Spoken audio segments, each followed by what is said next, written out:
What's going on, everyone? This is Justin King, and today we're going to talk about why we differentiate between B2B and B2C e-commerce. I've spent the last 10 years working with some of the largest distributors and manufacturers in the world, but I missed working with actual owners and decision makers, so I struck out on my own and created my own e-commerce agency. Now I get the opportunity to work with actual owners of distributors and manufacturers, and we are doing amazing things together. Join me and follow along as I share e-commerce strategies to grow your business. My name is Justin King, and welcome to B2B E-commerce Secrets.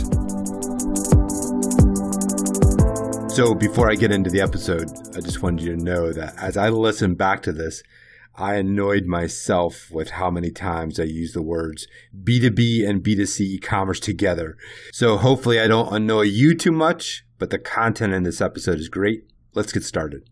So one of the big problems in B2B e-commerce is that people actually say, what's the deal about B2B versus B2C? Why do we differentiate between B2B e-commerce and B2C e-commerce? And even a bunch of B2C guys came up with this idea of the consumerization of B2B, which means that people are using mobile devices and social media, and people are buying at home in their daily lives. They shop online, they bank online, and they bring those B2C expectations into the B2B world. And I do agree with that. I think consumerization of B2B is real. Consumerization of B2B, though, it kind of feels like a bunch of retail guys, a bunch of retail e-commerce people. They gathered in a conference room to discuss this new B2B e-commerce thing. And the conversation went something like this, like, hey, we have to start talking about B2B. I mean, B2B is where it's at. It's where this is headed. Like, what do we do about that? And literally the room is crickets, right? And then finally someone says, listen, there is no difference between B2B and B2C, right? So let's just talk about everything from our retail experience that can apply to B2B. I mean, the reality is that's what's happening a lot inside of retail e-commerce agencies. But there is a big difference between B2B e-commerce and B2C e-commerce. They have to be differentiated. They have to be separated. The reality is there are significant differences between B2B and B2C e-commerce. And believe me, I think we can learn a ton from B2C e-commerce, and we should. But our differences require us to set our own best practices.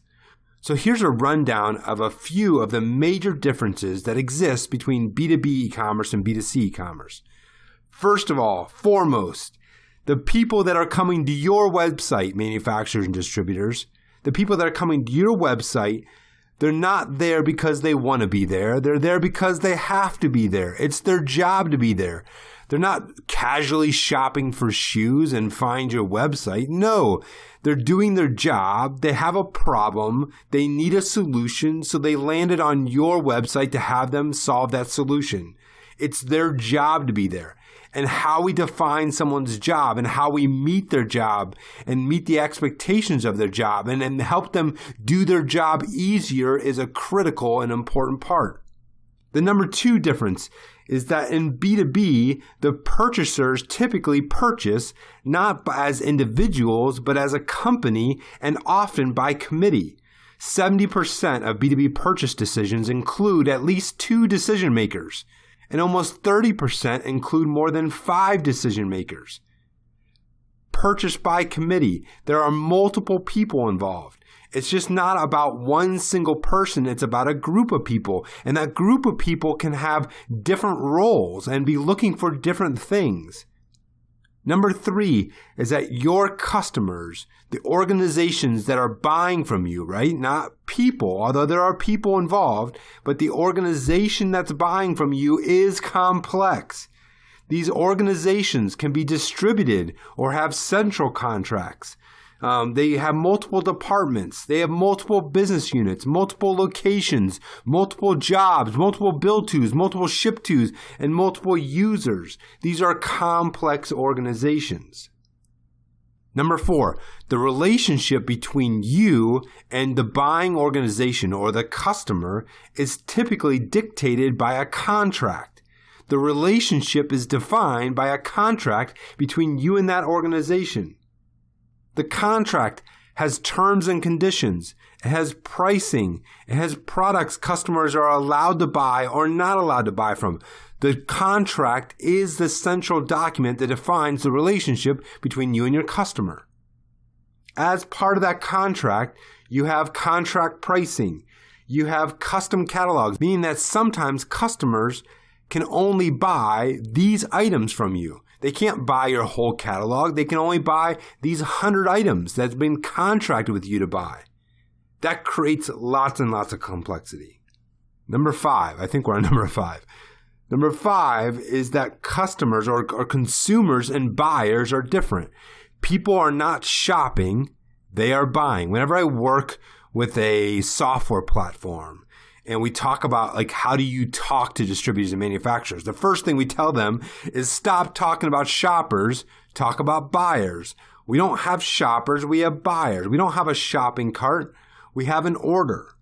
Buyers can be different too because of that first one, which is purchase by committee. So different users are doing different things and responsible for different parts of the purchasing process. One may do research, the next may purchase, the next may approve the purchase. There are multiple users and the consumers and buyers are different from each other. The next big difference is the complexity of the systems involved. B2B customers average more than 3 ERP systems. I have some customers that have over 20 ERP systems. The complexity of just their systems is complex. Then we have PIM and CRM. The ERP is the lifeblood of our organization. We've got to address integration with our ERP as the core attribute of a B2B e-commerce site. That's where pricing, that's where terms and conditions are set. That's where contracts are set. And lastly, one of the big differences is that some of the communication, some of the purchasing is not done over the phone and can't be done online, but it's done through EDI. So punch out and system-to-system integration can be just as important. And these are complex system-to-system integrations. Look, B2B is different than B2C. It just is. The complexity of our customers, the complexity of our products, the complexity of our systems, and the complexity of the users themselves makes it so we can't just steal from B2C. We've got to have our own best practices. B2B is different from B2C, period. Look, the differences create a number of challenges that I think will be important for you to think through. For example, you can say, my ERP is the lifeblood of my company. How should we think about the role that my ERP and the other back-end systems play in the customer experience, right? What role should that play? Another challenge to think through is all my customers are direct procure. They're engineered to order, and most of them purchase through EDI. What can e-commerce offer me and my customers? And the final challenge to think through is my customers purchase through quote and configuration, not search and shopping cart. So does e-commerce have a place in my business? These are the challenges that we deal with in the B2B world that those in the B2C world just don't have to deal with.